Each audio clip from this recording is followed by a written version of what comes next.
15 grand. Cash. All you gotta do is hit me. One shot. Anywhere. This is smashing. What is this, a participation trophy? Come on. Hit me.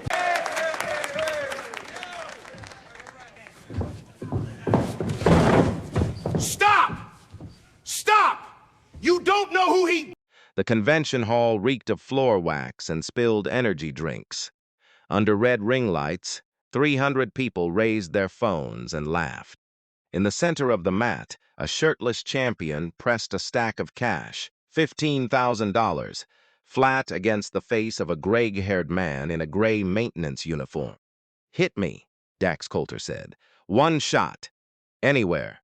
The man didn't move, didn't even blink. 19 days later, the man with 700,000 followers wouldn't have a single one left. And no one in that hall could say exactly when the floor had tilted. That Wednesday had started the way every Wednesday started in Shively. Emmett Doyle woke at 4:50, 2 minutes before the alarm, the way he had woken for 26 years. He lay still for a moment in the dark, listening to the house. The refrigerator, the pipe behind the bathroom wall that ticked when the heat came on. Then he got up, made the bed with corners you could bounce a coin off, and went to the kitchen in his socks. He kept his work clothes folded on a chair the night before. Gray shirt, gray pants, the name Desile stitched in red thread over the pocket. He dressed in the cold kitchen, poured coffee into a steel travel mug with a dent in the side, and stood at the counter for a while, not drinking it, just holding it for the warmth. On the windowsill above the sink sat a coin. It was about the size of a silver dollar, brass gone dark at the edges, the engraving worn so smooth in the center that a stranger couldn't read it anymore. Emmett could. He didn't have to look. He picked it up, turned it once between his thumb and forefinger, the way some men work a worry stone, and set it back down. Then he put it in his shirt pocket, where it lived during the day. He'd carried it for 19 years. A man named Hollis Brandt had pressed it into his palm in a motor pool in Kuwait and said one thing to him, low, so the others wouldn't hear. Keep your hands down longer than they think you can. The right moment always belongs to the man who can wait for it. Emmett had not understood it then. He understood it now. At 5:40, he knocked on his son's door. Wyatt was 16 and built like a coat rack. All elbows and length, a boy whose body hadn't caught up with his feet yet. He came out with his hair flat on one side, hauling a backpack that weighed more than he did, and they walked to the bus stop together because Emmett liked the 8 minutes.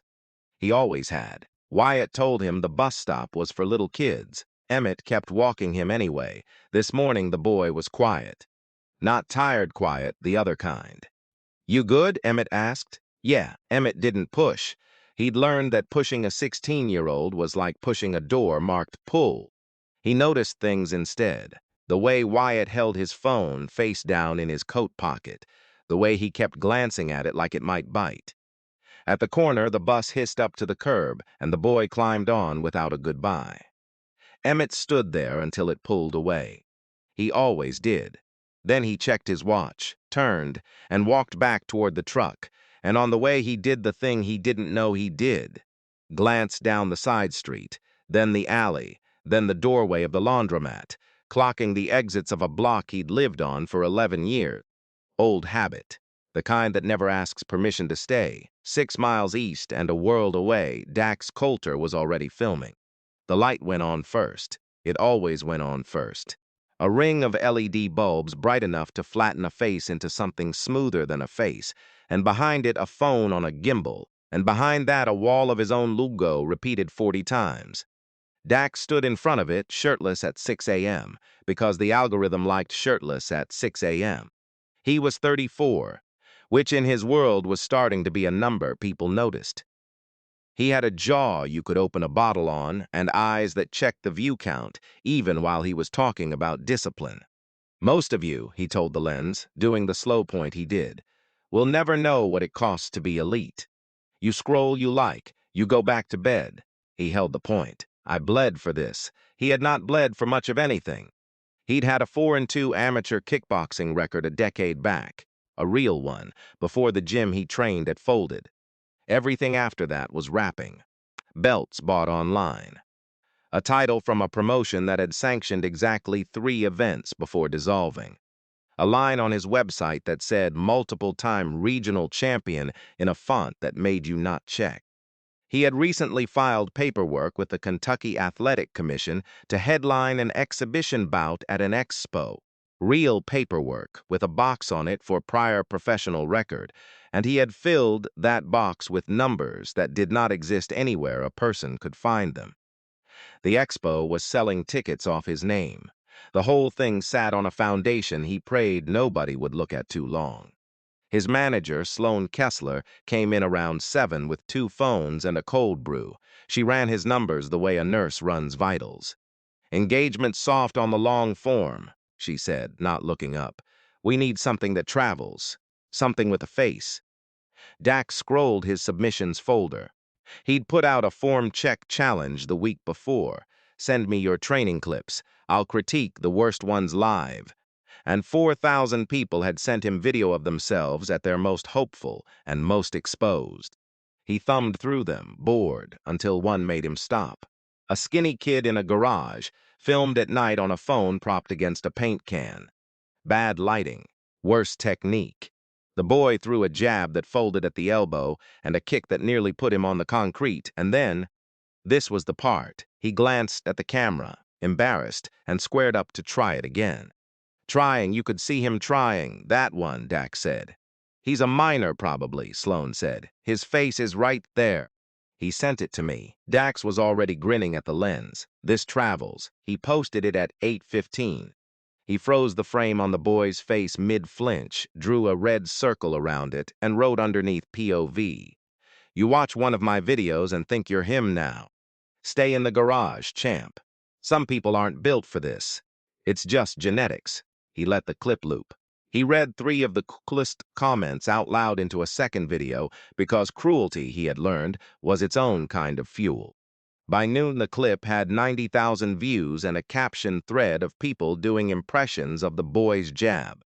By 2:40, somebody at Iroquois High School had recognized the garage. It was a kid named Trevor, 2 grades up, who screenshotted the frozen frame and dropped it into a group chat with the words, "Isn't this Doyle?"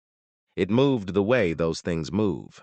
By the time the last bell rang, it had reached Wyatt himself, sitting in the back of 4th period chemistry, watching 700,000 strangers and one kid 3 seats over laugh at the worst 10 seconds of his life on a loop. He didn't text his dad. He turned the phone face down and got on the bus. Emmett was at the kitchen table at 3:50, still in his work shirt, going through a stack of mail when the front door opened and closed. He looked up to say hey and didn't get the chance. Wyatt came through the hall fast, eyes forward, jaw set in a way Emmett recognized because he owned that jaw himself. The boy went into his room and shut the door. Not a slam. Worse than a slam. The soft, careful click of a door closed by someone who has decided not to be a problem. Emmett set the mail down. He knocked once. "Wyatt." Nothing. He opened the door anyway, the way a father does, and found his son sitting on the edge of the bed with the phone in both hands, screen dark, thumbs not moving. What happened? For a long time the boy said nothing. The room had a sock on the floor and a half-built model engine on the desk and a poster Wyatt had outgrown but never taken down. Then he turned the phone over, woke it, and held it out without a word. Emmett took it. He watched the clip once. He watched it a second time, slower, his face giving away nothing, which was its own kind of effort. He saw his son in the garage at night, trying, and he saw the red circle some man had drawn around his son's flinch for an audience of strangers, and he read the caption, and he read it again. "I sent it to him myself," Wyatt said, barely above a whisper. "He said send your clips, I sent mine." I thought. He stopped, started over. "Everybody at school's seen it, Dad. I don't belong there." He said it in front of everybody. Some people just aren't built for it. Emmett handed the phone back. He sat down on the edge of the bed beside his son, and he did not say it's going to be fine, and he did not say don't let it get to you. because both of those were lies and his son was too old to be lied to. He sat there. Outside, a neighbor's dog barked twice and quit. The heat came on and the pipe ticked behind the wall. After a while, Emmett reached into his shirt pocket and ran his thumb across the worn face of the coin, once, the way he did when he needed to slow something down inside himself. "Who is he?" Emmett said. Not loud. "This man. Dax Coulter. He's huge, Dad. He's got like 700,000. Wyatt shook his head. "It doesn't matter. There's nothing you can do." Emmett looked at the dark window for a moment. Then he stood, and he straightened the model engine on the desk so it sat square to the edge, because his hands needed something true to do. "I've got a shift downtown tomorrow," he said. "Convention center. There's some kind of fitness expo loading in." He said it like he was reporting the weather. "Get some sleep." He pulled the door most of the way closed behind him, the way he liked it, an inch of hallway light left in the gap. He stood in that hallway for a while longer than he needed to. He had no plan. He wanted to say that part plainly to himself, standing there in the dark hall of a small house in Shively. He had no plan, no script, nothing but a name now and a place where the name would be. He only knew that a man with a ring light and 700,000 strangers had reached all the way into his son's garage to make a boy feel like nothing, and that tomorrow, for the first time in 19 years, he was going to be in the same room as a man like that. And Dax Coulter, 6 miles east, counting a fresh stack of hundreds for a stunt he hadn't dreamed up yet, was about to make the biggest mistake of his life. The Louisville Convention Center took up 2 city blocks of glass and gray stone, and on Thursday morning it belonged to the Kentucky Combat and Fitness Expo. Emmett badged in at the loading dock at 6 a.m. Like he did 3 or 4 times a month, pushed his cart past pallets of protein powder and a forklift carrying a cage wall, and spent the first half of his shift on his back under the main stage platform, rerouting a power run that some out-of-town rigger had daisy-chained into a fire code violation. He liked the work. It had answers in it. A circuit was overloaded or it wasn't. A bolt was torqued or it wasn't. You did the thing correctly, and the thing held, and nobody clapped, and that was fine. That was the whole point. By 11, the floor had filled. Vendors hawked recovery sleeves and pre-workout in flavors named after explosions. A boxing ring sat at one end, a competition mat at the center, under a truss of lights, and around that mat the densest part of the crowd had gathered, because that was where Dax Coulter had set up. Emmett knew the name now. He'd looked him up at the kitchen table the night before, the way you look up a diagnosis. He hadn't planned what he'd say. He told himself he was only going to ask.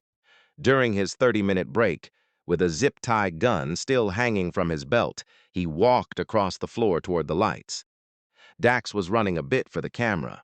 He'd pull a man out of the crowd, put pads on, let the guy swing, then slip and clown and pat him on the head while the phone caught all of it. The crowd ate it up. Sloan stood off to the side with the gimbal framing. Emmett waited until the bit ended. Then he stepped to the rope, not over it, and said, in a voice pitched to carry exactly far enough and no farther, "Mr. Coulter, could I have a minute?" Dax turned, found the gray uniform, the name patch, the gray at the temples, and read all of it in about a second, the way men like him read men like Emmett. His face arranged itself into something amused. "Maintenance need something?" A few people laughed before there was anything to laugh at. "My son sent you a video," Emmett said. "A training clip. You posted it yesterday with his face on it. He's 16. He kept his hands loose at his sides. I'm asking you to take it down, that's all. And maybe say something to him. He looked up to you." For a moment, just a moment, something flickered behind Dax's eyes. The brief animal calculation of a man who has been handed content and is deciding the angle. The crowd had gone quiet enough to listen. The phones, which had drifted, came back up. Wait. Dax grinned at the lens, not at Emmett. "The Garage Kid. This is the Garage Kid's dad." He spread his arms wide, playing the rope line like a stage. "Folks, we got a special guest. Custodial Services has a complaint about my content. The laugh came easier this time, and louder, and Emmett felt it land on his skin the way a draft does when a door opens behind you. "I'm not here to argue with you," Emmett said. "I'm asking you one time plain. Take it down. Or what?" Dax stepped over the rope onto the mat, into Emmett's space, close enough that Emmett could smell the artificial sweetness of whatever he'd been drinking. "You'll mop me to death? Sir, do you know what I do?" He turned to the crowd. "Does he know what I do?" Back to Emmett, voice dropping into something performed and cruel. "Go fix a toilet, champ. Leave the fighting to fighters." Emmett didn't move. He had stood in front of men who wanted him afraid before, real ones, and this was not that. And his body knew the difference even if his pulse didn't. It was the stillness that did it. Dax could handle a man who shouted back. A man who stood there like a fence post, looking at him the way you look at a kid mid-tantrum. That was unbearable, and the camera was watching him be unbearable too. So Dax did what he always did when the moment slipped. He made it physical. He reached out and grabbed a fistful of Emmett's shirt at the shoulder, gave it a shove and a shake, playing tough for the lens. "You deaf?" I said. The coin came out of the chest pocket. It spun once in the light and hit the mat with a small bright sound that nobody but Emmett heard under the noise, and skidded to a stop near the rope. Dax saw it fall. For half a second his face did something hopeful. He thought it was money, a chip, something with a value he understood. He bent and snatched it up. It was a piece of brass worn black at the rim, an old worn coin with engraving rubbed smooth, the kind of thing that means nothing unless you already know what it means. "The hell is this?" Dax held it up to the crowd, turning it, performing his confusion. "Is this a poker chip? You walk around with, what? A participation trophy." He laughed, and the laugh got the room. "This is the saddest thing I've ever held." And he flicked its sidearm off the mat into the gap behind the rope barrier, into the forest of feet and folding chairs, gone. Emmett's eyes went to where it had landed, just for a moment. Then back to Dax. Something in him had gone very quiet. Not the loud kind of anger, the kind that makes a man swing, the other kind.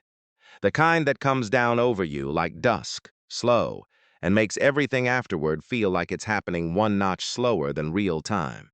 Dax mistook the quiet for fear. He walked to a duffel by the rope, unzipped it, and came back with a bank envelope thick as a brick.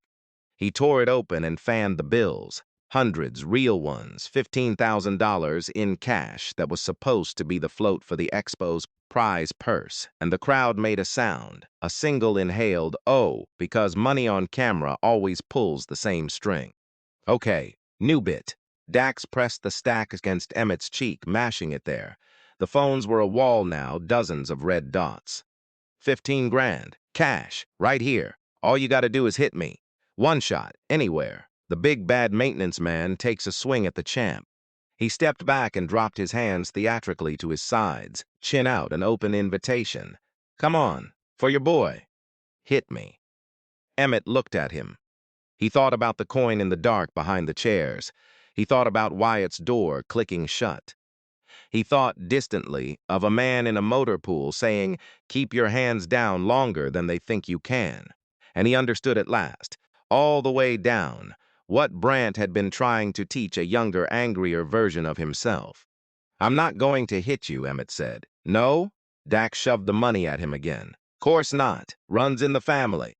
He slapped the stack across Emmett's face, hard, a flat crack, and the bills exploded loose and scattered across the mat like leaves. "Hit me." He was screaming it now. The performance had cracked, and what was under it was uglier and more honest. A man who could not bear to be looked at the way this stranger was looking at him. And he reared back and threw a right hand with everything in it. A real punch, full power, aimed to end the conversation and the man both. Off to the side, a trainer who had been leaning on a ring post stood bolt upright. His name was Del Sutter. He'd cornered fighters for 30 years and had been watching Emmett the last 40 seconds the way you watch a storm cloud you recognize. The loose hands, the dropped weight, the feet that had quietly, without anyone noticing, set themselves. Left foot back, right foot anchored, hips low, no tell, no tension anywhere. Dell had seen that exact economy in exactly one place years ago, on a fighter who'd come up through the military circuits and made it look like nothing. Stop! Dell came off the post at a dead run, both hands out. Dax, stop! You don't know what he... Too late. What happened next took less than 2 seconds, and most of the 300 phones in that hall caught only a blur they'd have to slow down later, frame by frame, to believe.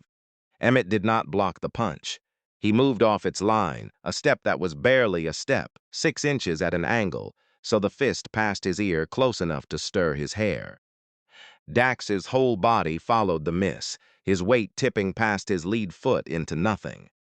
And for the length of one breath, he was a man falling forward who didn't know it yet. That breath was the moment Brandt had spent a year teaching him to wait for. Emmett's hands closed.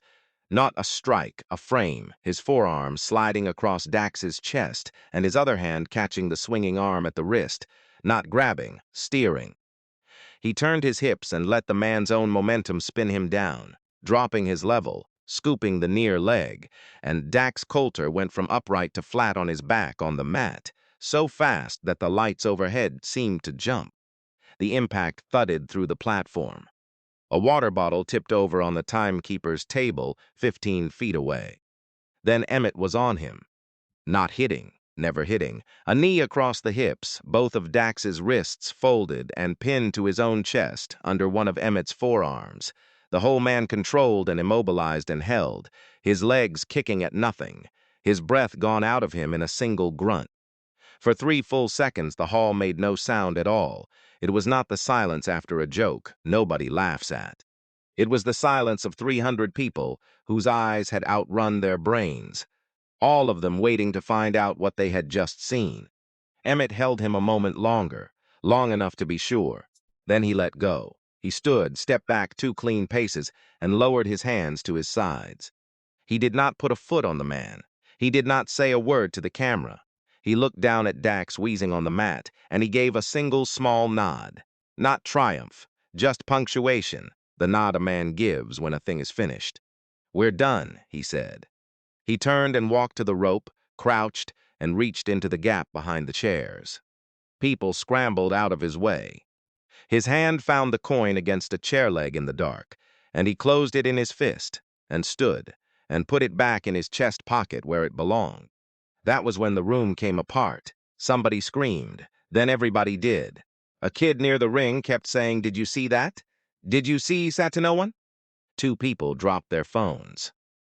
A woman had both hands pressed over her mouth, and under all of it, Del Sutter stood at the edge of the mat with his hand on top of his head, staring at Emmett like a man looking at a ghost he'd read about, saying it quietly, half to himself, while a stranger's phone caught every word. "That's real. That's the real thing. I've only seen one fighter ever move like that, and he came out of the army." He turned in a slow circle, looking for anyone who understood. "Who is that?" Nobody answered. Dax was rolling onto one knee, purple-faced, dragging air, the $15,000 scattered around him like something a storm had done, and he was reaching for the rope to pull himself up, and his eyes were already doing the math that men like him do when the floor moves. "Who pushed me? This isn't real. Someone's going to pay for this." Emmett didn't see it. He was already walking off the mat, through the crowd that parted for him without being asked, toward the loading dock and the rest of his shift, because his break was over, and there was still a power run that needed finishing, and a circuit that didn't care who he was. By the time he clocked out at 4, it had started. 6 angles were already online. Somebody had stitched them together with the slow motion already cut in. The slip, the steer, the level change, the takedown, the control, and then the hands lowering and the small nod and the man reaching into the dark for a worn coin. Nobody understood. Somebody else had isolated Del Sutter's face and his 3 quiet words. By dinner, the clip had 400,000 views. By midnight, it had crossed every platform, and a hashtag was climbing that hadn't existed 12 hours earlier. Steady hands, and underneath it, 10,000 comments, and almost all of them said the same thing in 10,000 ways. The maintenance guy never threw a single punch. He let him up. Did you see that? He let him up. Who is this man, and what did he do before he fixed buildings? Emmett saw none of it. He drove home to Shively, made grilled cheese and tomato soup, and put a plate down in front of his son without a word about his day. He decided not to tell him. Some part of him, the careful part, already knew that a thing like this never stays the shape it starts in. Wyatt found out the way the rest of the world did, the next morning, on his phone, staring at footage of his father doing something the boy had not known in 16 years that his father could do. He watched it 4 times. Then he came into the kitchen and sat down across the table and just looked at him. Really looked. The way you look at someone you're meeting for the first time. Inside a face you've known your whole life. But the video wasn't the only thing the morning had brought. 6 miles east, Dax Coulter had not slept. He'd spent the night watching the number under his name climb for all the wrong reasons, watching a hall full of people he'd performed for turn into a hall full of people who'd watched him lose, and somewhere around 3 a.m. With Sloan still awake on the other end of the phone, he had stopped being afraid and started being something worse. He was not going to take the video down. He was going to bury the man in it. The thing about being right in public is that it doesn't pay your rent. By Friday afternoon, the clip had 11 million views, and Emmett Doyle had a problem that 11 million strangers couldn't fix. It arrived as a phone call from a number he didn't recognize. A woman from the facilities management company that staffed the convention center. Her voice carrying the particular flatness of someone reading from a script written by a lawyer. Mr. Doyle, we're placing you on administrative leave pending an internal review. He was standing in his kitchen with a wrench still in his hand from fixing the dripping sink. Review of what? There's been a complaint regarding an incident on the convention floor Thursday. Concerns about an employee leaving his assigned post and engaging in a physical altercation with an event guest. A pause. It's a liability matter. I'm sure you understand. He did, actually. That was the worst part. He understood it perfectly. The leave is unpaid, she added. Gentler now, like the gentleness made it land softer. We'll be in touch. He set the wrench down on the counter, very carefully, so it didn't make a sound. And he stood there for a while with the water still dripping behind him, because he hadn't finished the job. Here is how it had happened on the other side of town, in a glass condo above the river. Dax Coulter had watched the same clip Emmett's whole city had watched, and unlike Emmett, he could not look away from it. He'd run it back 200 times, the slip, the fall, the 3 seconds of silence, the small nod. We're done. Each viewing was a fresh cut. By Friday, he had stopped reaching for the obvious play, because there was no obvious play. He couldn't claim he'd been ambushed. The footage showed him grabbing the man's shirt, slapping money across his face, throwing the first punch. The whole internet had already done that math. Playing victim would have been suicide. So Sloan found him another road. She sat across from him with her 2 phones and laid it out the way she laid everything out, like a woman pricing a house.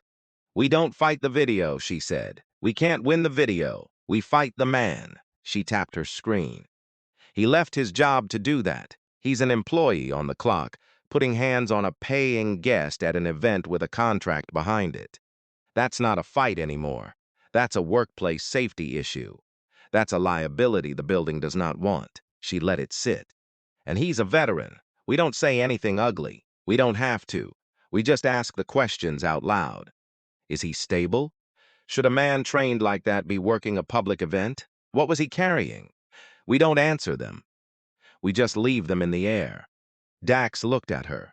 Some small, tired part of him, the part that had once gone 4 and 2 for real, that had once cared about the difference between earning a thing and buying it, knew exactly how low this was. He felt it the way you feel a cold coming on, a thickness behind the eyes. Then he thought about the number under his name, climbing for the wrong reasons, and the part that knew better went quiet, the way it always did. Do it, he said. Sloan did not post a single cruel word. She didn't have to. She made 2 phone calls to the facilities company, and used the words liability and insurance and the family of a minor in the same breath, and she boosted 3 just asking comments from accounts that weren't obviously hers, and she let 700,000 followers and their idle afternoon do the rest. It was elegant in its way. It was the kind of cruelty that leaves no fingerprints, the kind a company's risk department feels as a vague pressure to make a problem go away. The company made the problem go away. The problem was Emmett. This was not, it should be said, the first time Dax Coulter had made a problem disappear by pointing it at a phone. There had been a former training partner, 2 years back, who'd posted that Dax's regional title came from a promotion that ran 3 events and folded. The post had vanished inside a day, and so had the man's small online following, buried under a coordinated wave of replies calling him bitter, a hater, a nobody. Dax had learned that week that the truth was just another thing you could outspend. He had been spending against it ever since. The cost of Thursday did not land on Dax. It landed, the way costs do, on the people with the least cushion to absorb it. It landed on Wyatt, who walked into school Monday to find that the story had flipped while he slept. He was no longer the garage kid everyone laughed at. Now he was the kid whose dad was that guy, the unstable vet, the maintenance man who put hands on people, the one the news vans had started asking about. A teacher pulled him aside kindly to ask if everything was okay at home. A counselor left a note in his locker. The boy who'd had one bad day now had a permanent address in the worst conversation in school, and he came home each afternoon and shut his door with that same soft, careful click. It landed on the street, where a neighbor Emmett had plowed out every winter. For 9 years nodded a little too fast when they passed, and a woman 2 doors down stopped letting her kids play in the yard when Emmett was out front, and nobody said anything, and the not saying was its own kind of verdict, and it landed on Emmett in the slow accumulation of mornings with nowhere to be.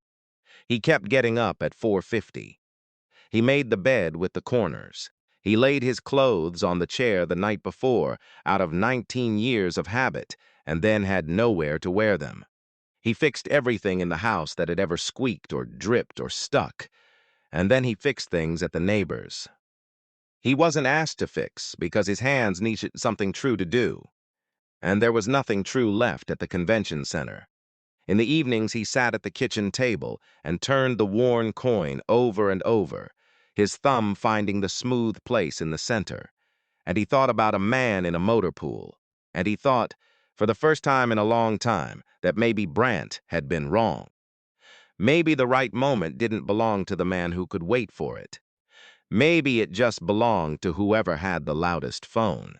There was a night, about 10 days in, when he came close to letting it go.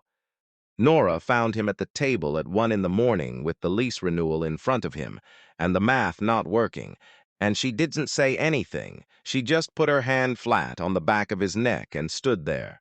He told her he was thinking about calling the company and apologizing, eating it, signing whatever they wanted him to sign so he could go back to being the man nobody looked at twice. It's not worth it, he said. Nobody wins these. What he didn't say, what he could barely hold in his own head, was the smaller, meaner thing underneath it. That he'd spent 19 years being careful, keeping his hands down, staying invisible on purpose, and the one time he stood up in the daylight, it had cost his son a place at his own school and cost him the only job he'd ever wanted, which was the job where nobody clapped. He'd done everything right, and right had turned on him.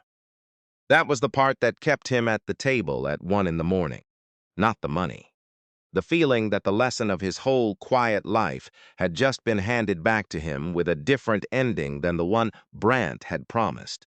And maybe you know that feeling. The one where standing up cost you everything and lying down looks like the only way home, and the hardest thing in the world is to stay standing one more day with nothing to show for it. He almost didn't, but the next morning he got up at 4:50 anyway, and made the bed anyway, and that was the whole of it. Sometimes courage isn't a decision. It's just a habit you can't break. Across the river, Dax Coulter could not sleep either. and his reasons were uglier. He had won. The man was off the floor. The building had folded. The inconvenient stranger had been made to disappear. By every metric Sloan tracked, it had worked, and it had changed nothing. The clip kept circulating. The number under his name kept climbing for the wrong reasons. Every fourth comment under every video he posted now was some version of the same question, and the question would not die. Who was the maintenance guy, and why did a man who fixes air conditioners move like that, and why couldn't the champion touch him? People weren't asking about Dax anymore. They were asking about the other one, the quiet one, the one who'd let him up. He stood at his window one night around 3, the city dark below him, and felt the thing he was most afraid of in the whole world settling onto his shoulders like a coat. The suspicion, growing harder to outrun, that he had already peaked, that the best version of himself was a 4-2 amateur, a decade gone, and that everything since had been a man on a phone shouting to keep the silence away. The maintenance man had looked at him on that mat the way you look at a child mid-tantrum. And the worst part, the part Dax could not say out loud even alone in the dark, was that the look might have been correct. So he did what frightened men with platforms do. He decided to get bigger. Help was already moving toward Emmett, though he didn't know it yet, and it came from the place such help usually comes from. Not the 11 million strangers, but the handful of people who'd been where he'd been. A man named Ray Okafor ran the service desk at VFW Post 1170 in South Louisville, and he'd watched the clip the way an old soldier watches another old soldier, seeing past the takedown to the restraint, the hands that lowered, the man who let it in. He started making calls. Within a week, he'd found 4 people the polished champion had run over and left behind. There was Maya Reyes, who'd worked Dax's front desk for 8 months and been screamed out the door for attitude the afternoon. She asked about a paycheck that never came. There was a teenager from one of his seminars. There was a former sparring partner with a story about a regional title that didn't exist. And there was a man named Glenn Marsh, a plumber out in Pleasure Ridge Park, whose son had sent in a clip for one of Dax's challenges a year before Wyatt ever did, at 11 years old, and watched it get carved up the same exact way, the frozen frame, the red circle, the caption that did the cruelty in a smiling voice. Glenn had written the man a long, careful message back then, parent to person, and gotten a laughing emoji reply and nothing else. He'd never told anyone how much it had cost his son. He'd been carrying it alone for a year. None of these 4 had a platform. All of them had been waiting, without knowing it, for somebody to ask. And one evening, Emmett's phone rang with a number out of Kentucky he didn't know, and a voice he hadn't heard in 19 years said, "Doyle, it's Brant." A pause, and then dry, the way the man said everything. "I saw the clip, soldier. You kept your hands down." Another pause.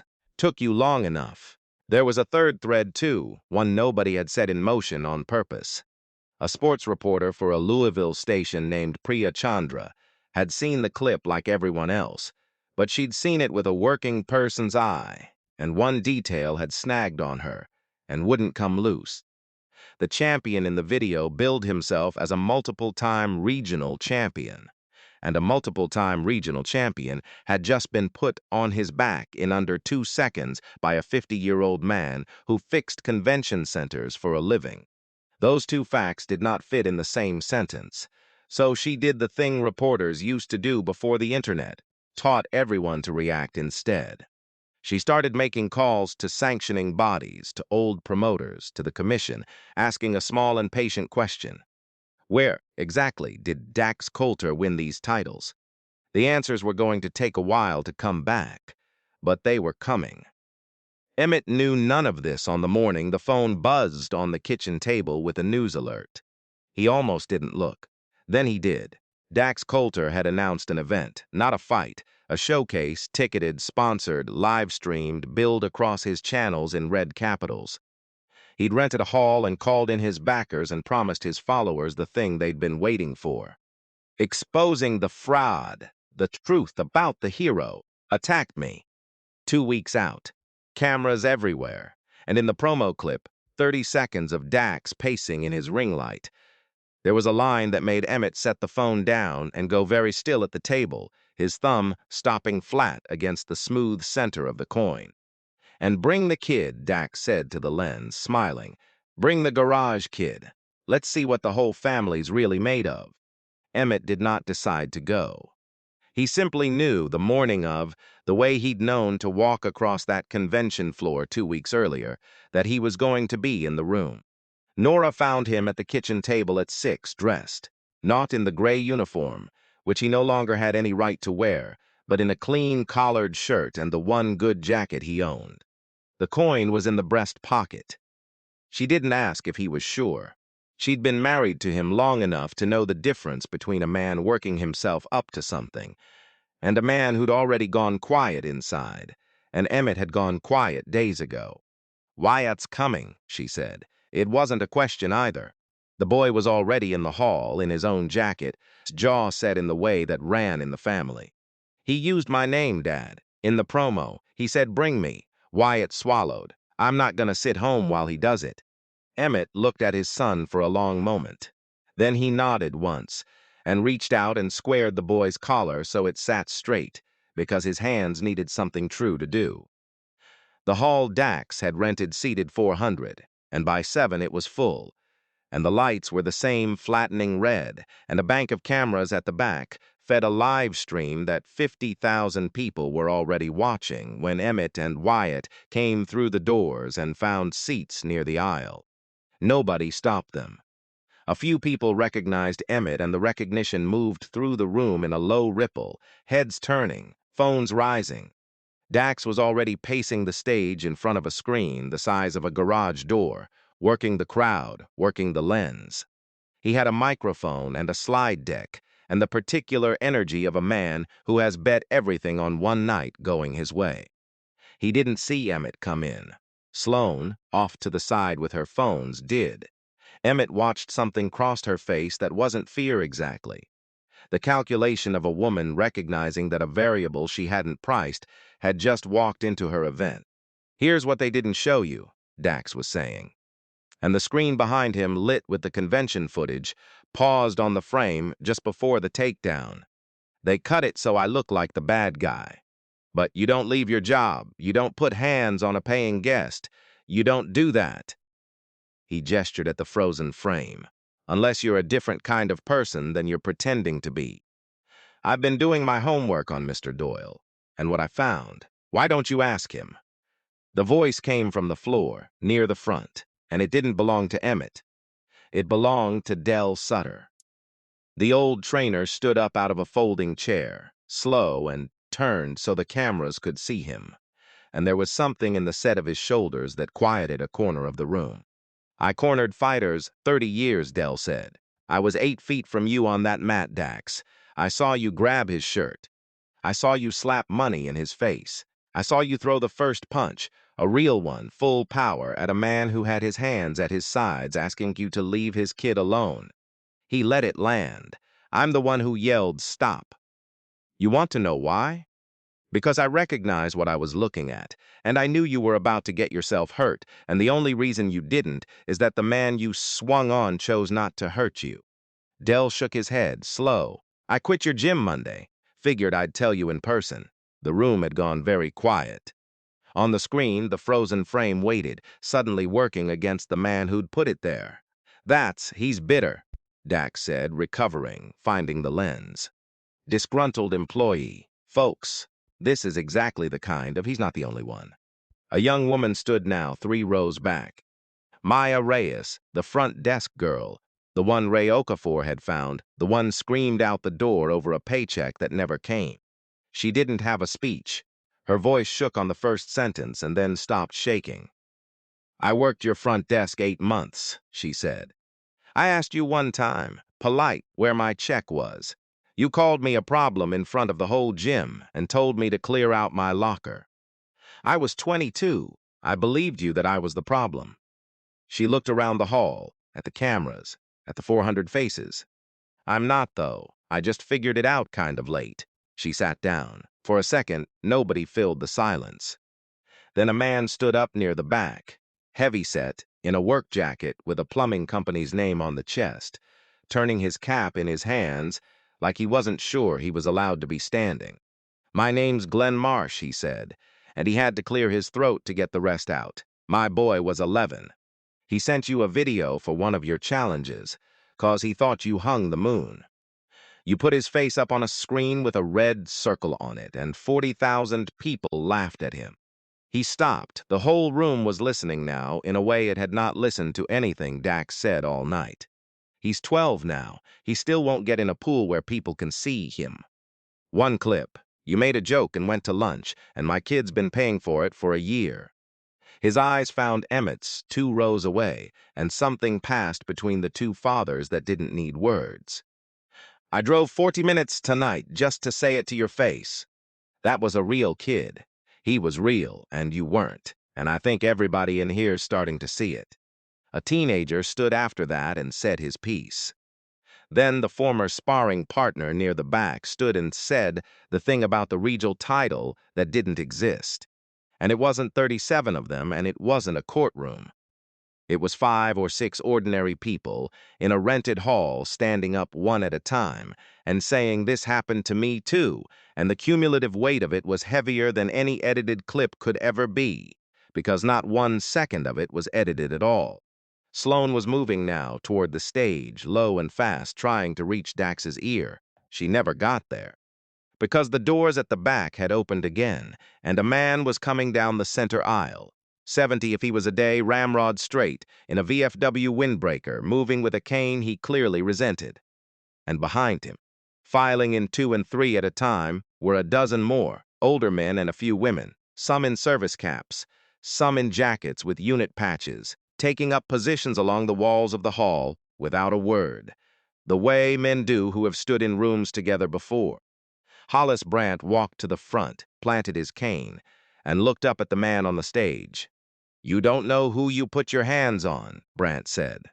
His voice wasn't loud. It didn't need to be. "So let me introduce you, since you've been doing your homework." He turned, half to the room, half to the cameras at the back. "His name is Emmett Doyle. He was a combat engineer. I trained him in modern combatives at Fort Knox 20 years ago, and 3 years after that he won the All-Army Championship in his weight class. The real thing, the one you can't buy online. And then he taught it to younger soldiers so they'd come home with their hands instead of in a box." Brandt's eyes didn't leave Dax. "I gave him something the day he shipped out. A coin. Told him to keep his hands down longer than anybody thought he could." A pause, and the next words came down like a flat hand on a table. "You held that coin 2 weeks ago. You called it a participation trophy, and you threw it in the dirt." The screen at the back of Emmett's mind, if not the one on the stage, lit up, and Dax Coulter, standing in his own red light in front of 50,000 strangers and 400 more, finally understood. It did not come as a thought he could have spoken. It came as a sensation, cold, starting somewhere behind the sternum, the slow arrival of a thing he'd refused for 2 weeks.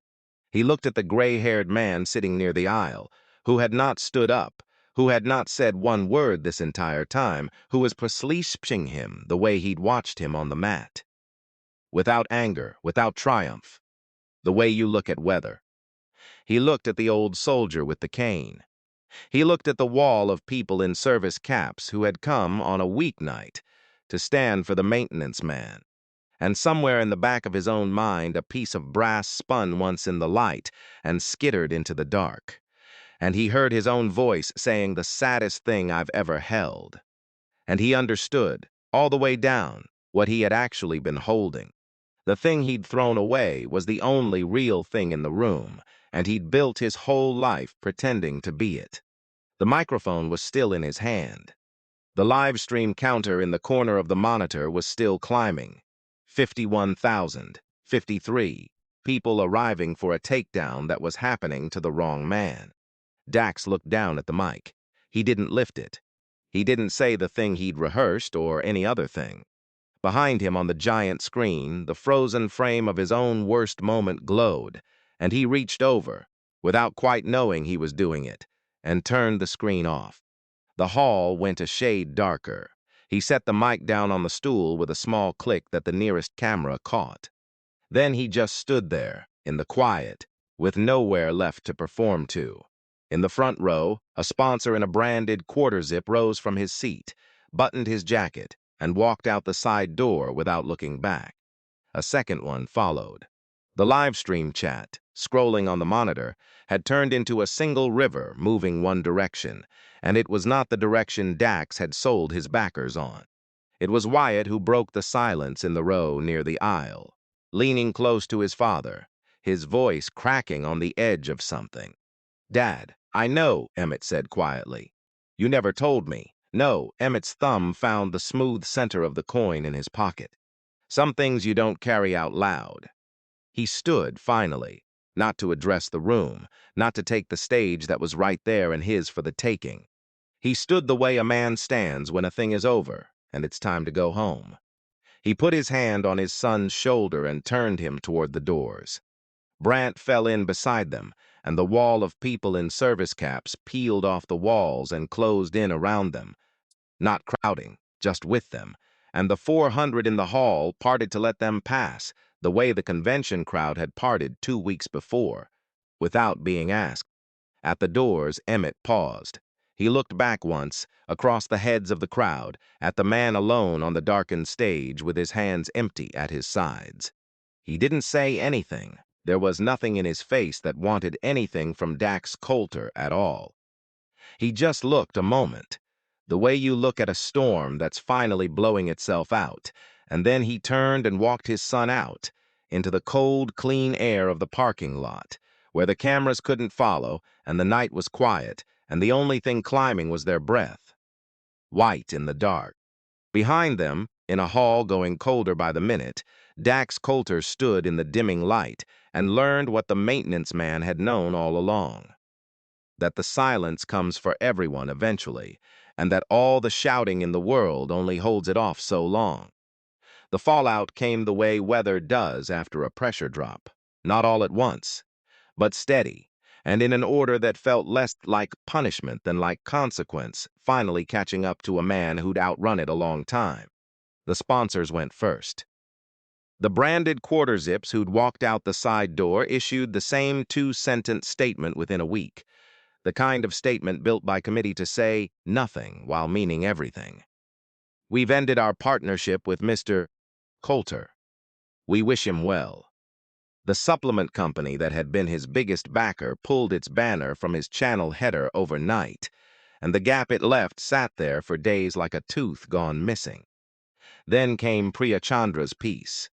She'd kept making her patient calls, and the answers had finally come back, and they all said the same thing in the bloodless language of records departments. The regional title was from a promotion that had sanctioned 3 events and dissolved. The multiple-time champion line traced to nothing a sanctioning body had ever recorded. And the paperwork Dax had filed with the Kentucky Athletic Commission to headline the expo. The real paperwork, the kind with a signature line and a penalty clause, listed a professional record that did not exist. That last part was not a marketing problem. That was a false statement on a state athletic license application, and the commission, once a reporter put it in front of them in writing, could not look away from it the way a risk department could. They opened a review. Within a month, they'd suspended his license to promote or headline sanctioned events in the state and referred the application for further inquiry. It wasn't dramatic. There was no gavel. There was just a letter and a line item on a commission docket and the quiet closing of every door that had made Dax Coulter's name worth selling tickets under. The lease on his gym did not get renewed. The landlord didn't call. He just let the term run out. The front desk girl and the sparring partner, and 2 others filed complaints that began working their way through the slow machinery. Such things move through. The number under his name, which had climbed so high for the wrong reasons, began the long slide the other way. And one morning, 19 days after he'd pressed $15,000 against a maintenance man's face, Dax Coulter posted a video to an audience that had stopped arriving, and the comments were off, and there was no one left in the hall. Emmett watched none of it closely. People expected him to. A producer from a national morning show called twice, wanting him on the couch to talk about the man who'd been ruined, and Emmett said no thank you both times, politely, and meant it. He had no appetite for standing over the wreck of another man's life and narrating it. He'd seen what happens to people who feed on that. He didn't want to be fed on it either. What he did instead was go back to work. The facilities company called 11 days after the showcase. A different voice this time, a manager, and underneath the careful HR phrasing Emmett could hear the thing that had actually changed, which was that the liability had reversed. Keeping him out now looked worse than bringing him back. The review had found no cause for further action. His leave was over. They'd be glad to have him return Monday. There was, the man added, an adjustment to his rate retroactive. It wasn't an apology. Companies don't apologize, they adjust. Emmett took it for what it was and said he'd be there at 6. He was. He badged in at the loading dock, pushed his cart past whatever the convention center was hosting that week, and got down on his back, under a platform, to fix a thing that didn't care who he was. It held. Nobody clapped. It was the best morning he'd had in a month. But the work was no longer the whole of it, because Ray Okafor had been waiting for him with an idea. It had started as a conversation at VFW Post 1170 and grown, the way good ideas do, into something nobody could quite remember inventing. There were a lot of kids in South Louisville, like Wyatt. Kids who'd gotten their sense of what strength meant from a phone, from men in ring lights selling them the loud, brittle version of it. And there were a lot of men and women coming back from service into a job market that didn't know how to read a resume that said combat engineer or logistics or medic, who knew how to do hard things under pressure and couldn't get a call back for a job fixing copiers. The thing those two groups needed, it turned out, was partly the same thing, and Emmett Doyle, who'd carried both of those lives in one body, was uniquely built to hand it to them. They called it Steady Hands. It ran Saturday mornings in the back hall of the Post. Combatives on the mats Ray scrounged from a closing gym, and just as important, an hour after, where a guy who'd done 20 years in supply sat down with a kid and showed him how to turn what the Army had taught him into words a civilian employer would actually hire. Here's how a logistics NCO becomes a warehouse operations lead. Here's what your medic time is worth in plain English. Here's the local outfit that hires vets and means it. It wasn't charity. Emmett would have walked away from charity. It was the unglamorous, true work of helping a person carry what they already had across a line, where somebody would finally see it. 31 people came the first Saturday. Then more. Glenn Marsh came the third Saturday, and he brought the boy. The kid was 12 and stood at the edge of the mat with his arms crossed over his chest the way kids do when they've decided in advance not to hope for anything. Emmett didn't make a thing of it. He just put the boy next to Wyatt, who was 16 and not so far from 12 himself, and let his son do what his son had quietly become good at. Showing somebody where to put their feet and saying you're doing fine without making it a speech. By the 5th Saturday, the boy had uncrossed his arms. By the 8th, he laughed at something, out loud, in a room full of people, and Glenn had to step out to the hallway for a minute and stand there with his hand over his mouth. And when he came back, his eyes were red and nobody said anything about it, because everybody in that hall understood what it was to get a piece of your kid back. Wyatt was there before anyone every week, unrolling mats and setting out folding chairs, and somewhere in those weeks the boy who'd shut his door so softly started leaving it open. He never did become a fighter, particularly. That had never been the point. What he became was the kid who showed the new kids where to put their feet, who said, "You're doing fine. Try it again." The words said to him that he hadn't believed at the time and believed now. Del Sutter found his way to the Post in the 2nd month, hands in his pockets, and asked if they could use a corner man who knew what he was doing. They could. He stayed. And on a gray Saturday in the back hall, with the heat ticking in the pipes and the mats smelling of sweat and disinfectant, Hollis Brandt came in on his cane and watched the whole thing for a while from a folding chair against the wall. The vets and the kids, the mats, the second hour with the resumes. And when it was over, he waved Emmett down with 2 fingers, the way he'd waved him down 20 years before. He held out the coin. Emmett looked at it. You kept it? Picked it up off that convention floor myself, 2 weeks after. Took some doing.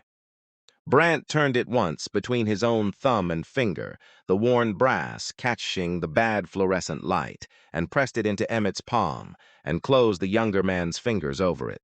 You earned it the first time. You earned it again the day you stood in that man's room and didn't give him the fight he wanted. He let go. Keep your hands down, soldier. You always did know when. Emmett put the coin in his breast pocket where it lived. He didn't say anything. He didn't have to. Across the hall, Wyatt was showing a nervous 14-year-old how to set his feet. Left foot back, weight low, hands open and loose. And the boy got it wrong and tried again, and got it a little less wrong. And Emmett watched his son say the words and felt the morning settle around him like something that had finally come to rest. The Kentucky Athletic Commission, in the quiet way bureaucracies sometimes do a right thing, added a line that sprang to its licensing process, a requirement that anyone claiming a competitive record to promote or headline a sanctioned event submit verifiable sanctioning records to back it. It wasn't named after anyone. It didn't need to be. It just meant that the next time a man tried to sell tickets off a record he'd invented, somebody at a desk would ask him to prove it, and the asking would be enough. Emmett never went back to the convention center floor, where it happened without thinking, just for a second, of the man on the darkened stage, with his hands empty at his sides. He didn't feel triumph about it. He'd come to feel something closer to the thing you feel, for a house that burned down because the owner kept telling everyone. The wiring was fine. There was no fixing it from the outside. There never had been. A man who builds his whole life pretending to be the real thing will, sooner or later, meet the real thing, and the meeting will cost him everything, and nobody will have to lift a hand. On the last Saturday of the spring, steady hands had grown enough that they ran 2 sessions to fit everyone. Emmett stood at the front of the back hall in a clean T-shirt with the post's heat ticking in the pipes, and 40-some people stood in rows in front of him.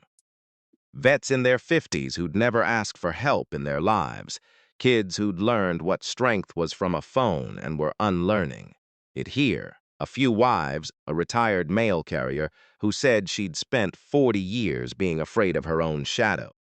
Wyatt stood at his shoulder, Dell leaned against the wall. Brandt sat in his chair with both hands on his cane. Emmett didn't give a speech. He never did. He looked at the room, and he reached up and pressed his thumb once against the coin through the fabric of his pocket, the smooth, worn center of it. And then he set his own feet the way a man had taught him a long time ago in a motor pool half a world away. "All right," he said. "Left foot back, hands down. Let's begin." Some men spend their whole lives shouting so the silence can't reach them. The ones worth knowing learn to sit inside it and wait and let the right moment come, and when it does, they don't have to raise a hand. They were never the ones with anything to prove.